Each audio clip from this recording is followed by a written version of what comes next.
Hello guys!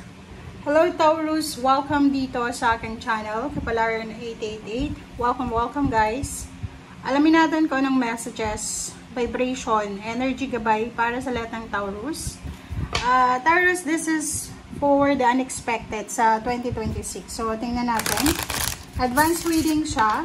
So, please connect your intuition sa lahat ng messages na lalabas dito sa readings ko. Okay, so, Taurus. General reading, love, relationship, spiritual, or confirm. Okay. First card natin is self-acceptance.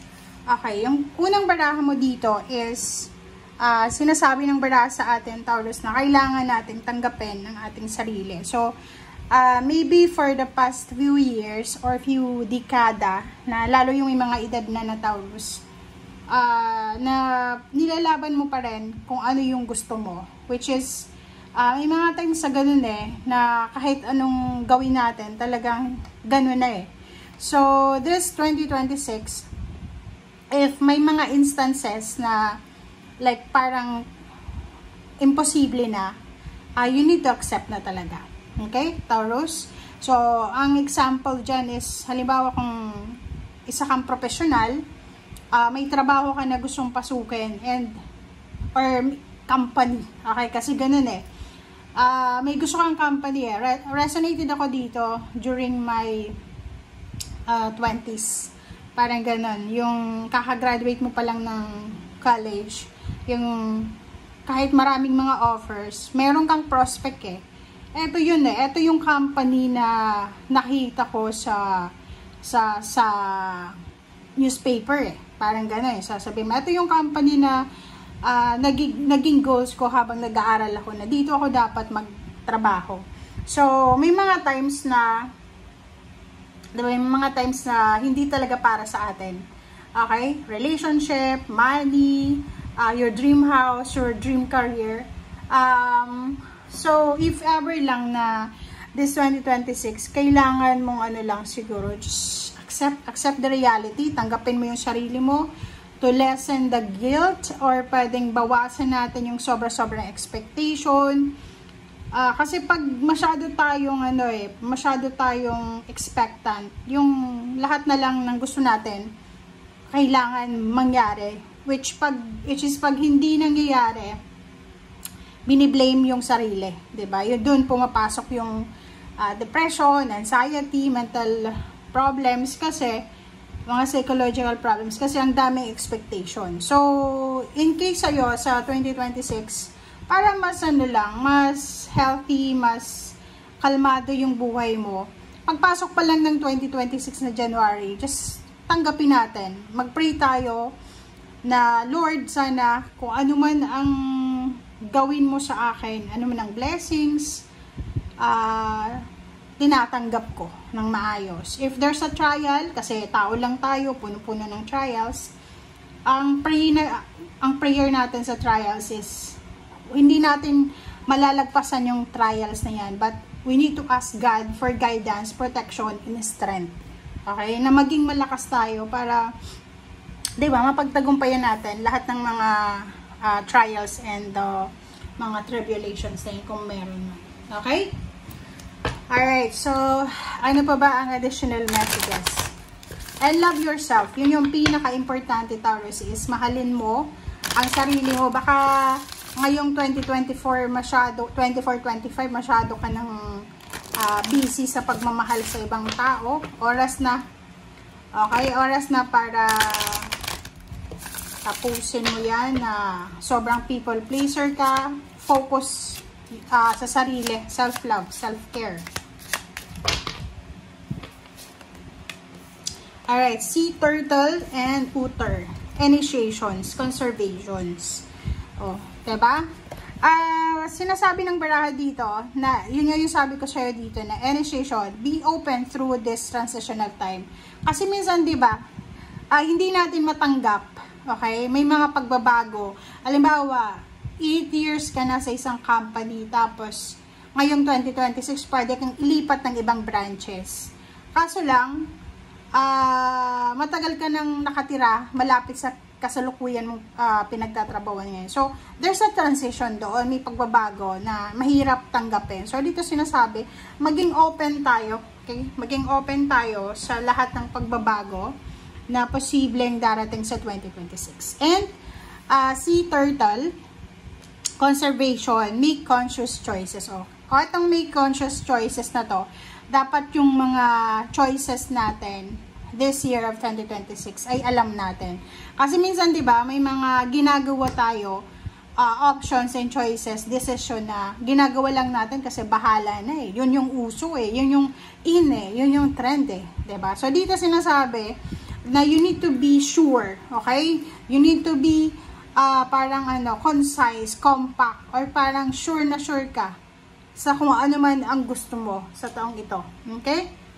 Alright, so let's check the additional messages. This is for Taurus.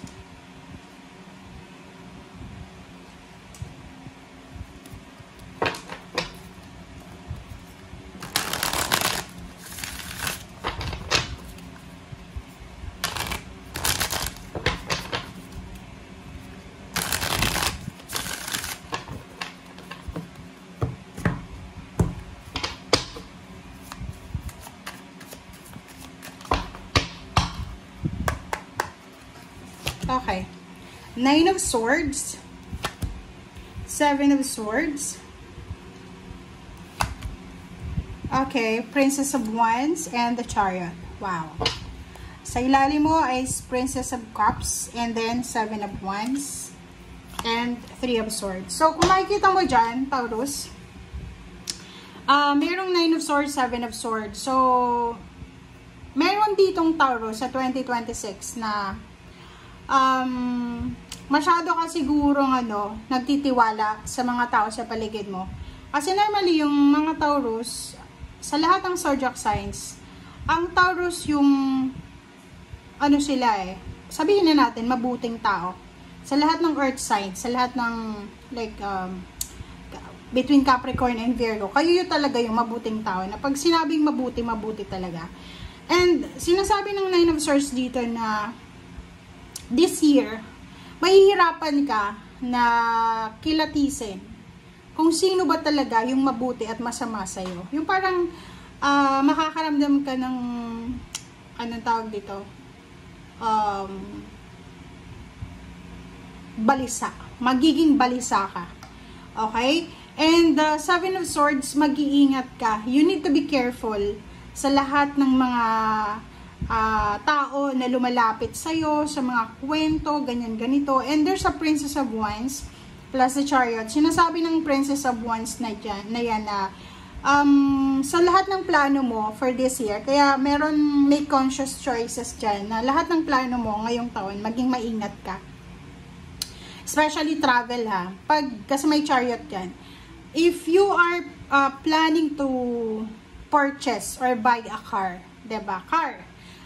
Any types ng sasakyan, motor, sasakyan, or kung ano pa man, installment or cash, mag-iingat ka. Kasi yung Princess of Wands, sobrang excitement to eh. Like halimbawa, nag-ipon ka ng down payment para sa sasakyan or million ng car talaga na brand new or second hand or kung ano pa man. Be careful kasi possible na merong mga tao dyan na narcissist na pwedeng alam nila kung gaano kakabuting tao na pwedeng gawin nilang bait ka, diba? So, pwede kang maloko, financial, sasakyan, pag-uusapan natin.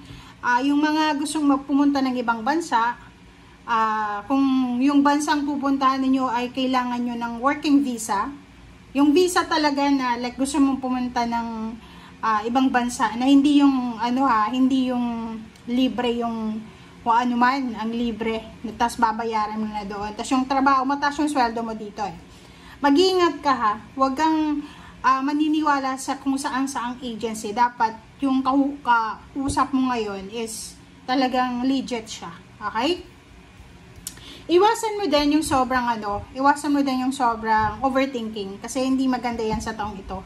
And 7 of Wands, you need to protect yourself. Napaka-importante sa taong ito yung protection. make sure na magaling ka ngayon na makipag-deal sa mga taong masasama. Kasi, etong Three of Swords na to, sinasabi ng barahan na pwedeng, kahit nga love life mo, pwede kang mabetray ng 2026 eh. Kaya, wag mong ibibigay lahat sa mga tao na yan, okay? Kumbaga, eto, na Three of Swords tsaka Seven of Wands, sinasabi sa'yo, Taurus, na you need to protect your heart. Okay? Kasi alam nyo ba, yun nga yung minsan naiisip ko, bakit kaya yung mga masasamang tao, target nila yung mga mabubuting tao. So, ikaw ang isa sa magiging target this year para ng mga taong masasama talaga yung puso. So, you need to be careful. Protect yourself. Friendship, relationship, kahit nga pamilya eh. Okay? So, thank you guys for watching and see you again. Bye!